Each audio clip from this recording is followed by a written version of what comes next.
હમણાં કે ફુવર જાય ને એકલા પડ્યા બહુ શેર કરી બહુ લોકોને મજા લીધી આ વિડીયો શેર કર્યા જોગા છે જો હમણાં એક મહિનાથી કોમ બંધ હતું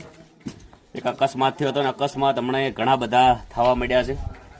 અને આપણી સમાજમાં ઘણા બધા કોઈને હેલ્મેટ હોય તો બાજુમાં લટકાડેલું હોય ઘણા બધા પહેરતા નહીં લાયસન્સ નહીં હોતો રોંગ સાઈડ આવતા હોય છે બહુ ફાસ્ટ હેડતા હોય છે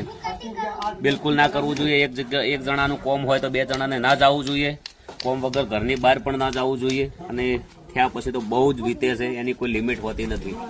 અને એ બધું મેં પોતે જોયેલું ને મેં તો એટલું દુઃખ જોયેલું છે આજથી નહીં ઘણા સમયથી એટલે તો આ બધા વિચાર આવ્યા અને 4-5 લાખ રૂપિયા ખર્ચો કરી અને શું કેમ કોઈ બીજાનું મકાન બનાવે કહો અને વિડીયો બીજા તમે હમણાં એક દીકરીનું ગીત વાયરલ થયું એમાં બહુ લોકોને મજા લીધી છે બહુ શેર કર્યા વિડીયો આ તમે દિલથી શેર કરી શકો છો ને આ વિડીયો શેર કરવા જોગા છે જેમ કે આ વિડીયોમાં તમને મજા નહીં આવતી હોય એટલે કદાચ શેર ના કરતા હોય પણ જેને જેને આ વિડીયો કોમ સારું લાગ્યું છે એ તો દિલથી શેર કરતા પૂરણ બી ચાલુ છે